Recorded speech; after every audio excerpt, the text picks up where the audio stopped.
Did you know that your crystals can actually absorb energy that's both good and not so good?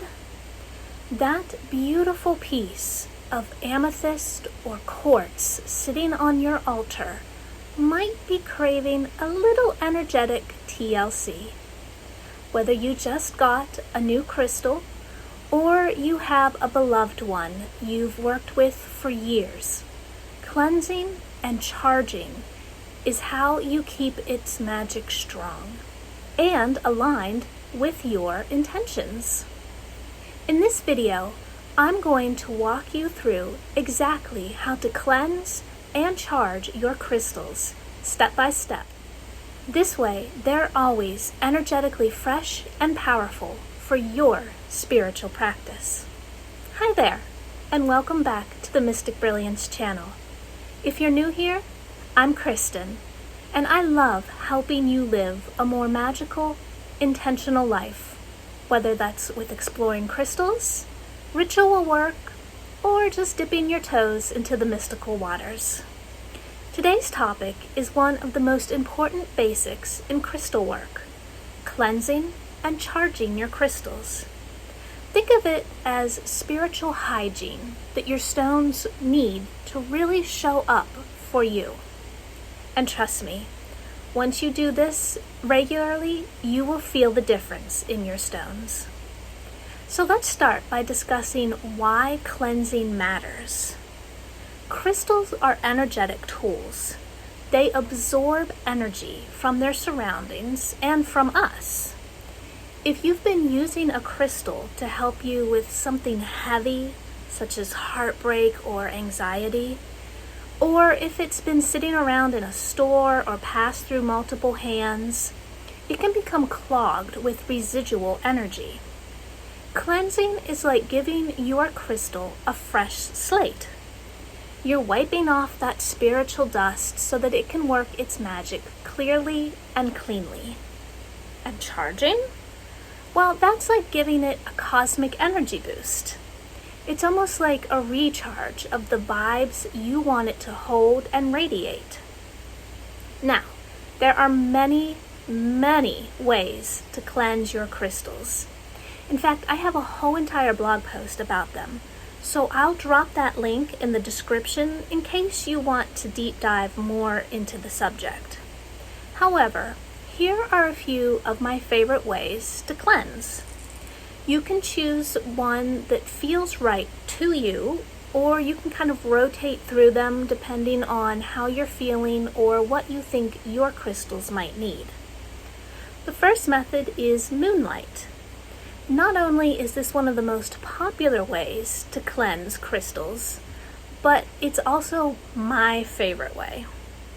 To cleanse your crystals with Moonlight, simply lay them out in a safe spot that will get light from a full moon. This can be outside, on a table, or a ledge, but if you don't have access to a safe outdoor space, it can also be inside, like on a windowsill.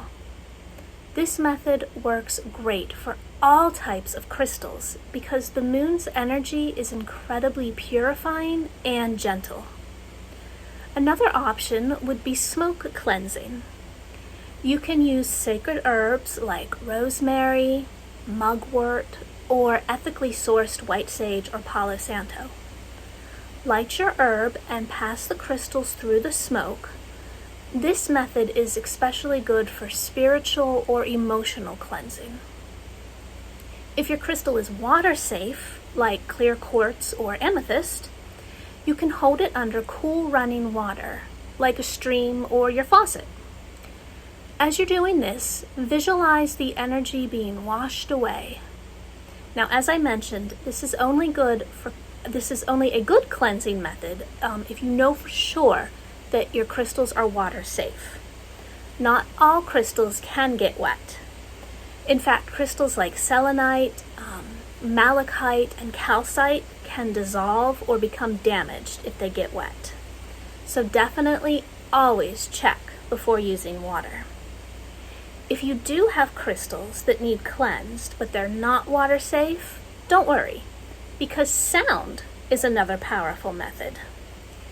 Tibetan singing bowls, tuning forks, a bell, or even your own voice can create sound waves that can cleanse crystals.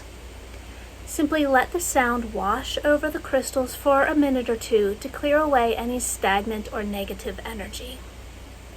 So, now that your crystals are energetically clear, it's time to charge them. Charging realigns them with your intentions, and it fills them with fresh energy. Just like cleansing, there are multiple ways you can charge your crystals. Again, I have an entire blog post that takes a more in-depth look into the different methods, so I'll post that link in the description as well, in case you want to read more about them. My favorite method is, once again, the full moon. Yep, you heard that right. The full moon works for both cleansing and charging, so that's a double win. When you're charging with Moonlight, you just need to be intentional. As you're placing your crystals out, focus on what you want them to help you with. At the opposite end of the spectrum, a few hours in sunlight will energize most crystals. But be careful. Some stones, like amethyst or rose quartz, can actually fade in direct sun over time. If you don't want to risk it, intentional charging is a good option to consider. To do this method, hold the crystal in your hands, close your eyes, and speak your intention to your crystal. This could be something like, I charge this crystal with the energy of abundance, or I charge this crystal with peace and calmness. Remember, your focused energy is very powerful. So this is a wonderful method to call in that force. You can also let your crystals sit on your altar next to your other tools, such as your tarot deck, ritual candles, or other sacred objects. Energy is contagious, so their powerful vibes can turn around and charge your crystals. So now that we've discussed some ways to cleanse and charge your crystals, how often should you do this? Well, it depends on how often you use your crystals. If you wear or carry them daily, you might want to consider cleansing and charging them once a week, because they're going to be exposed to a lot of different energies. On the other hand, if they live on your altar and basically only get used for ritual work, monthly or maybe even once every couple months will probably be fine. As you continue to grow your practice, you'll start to be able to tell when things just feel off with your crystals. And at that point, you know it's time to cleanse and charge them again. Cleansing and charging your crystals is such a beautiful, mindful practice. It keeps your energy aligned. Lexi is passing through. And it keeps your magic strong. It also keeps your tools ready to support you. So now I would love to know, what is your favorite way to cleanse your crystals? Drop it in the comments below. And if you're just starting out and trying one of these methods for the first time, tell me how it goes. If you found this video helpful, please don't forget to like it, subscribe to the channel, and click that bell so you can get more magical content. You'll never miss a video. Your support is truly appreciated. As always, stay grounded, stay glowing, and keep your energy clear. Blessed be.